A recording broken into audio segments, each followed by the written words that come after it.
Mahal ang prutas. Oo, lagi may saging, may ubas, ganyan.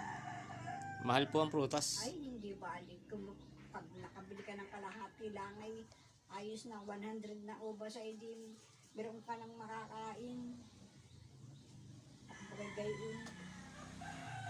100 lang, 120, ganyan. Sa wala kang makakain. Bayabas. Eh wala nga bayabas ay yung bayabas natin doon nabunga na ay pinutol na nga ay. Pinagpuputol na nga ang bayabas eh. Santol. Ay nasuwi pala yun.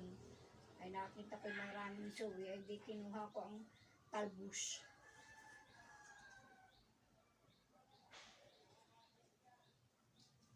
Ang punta nga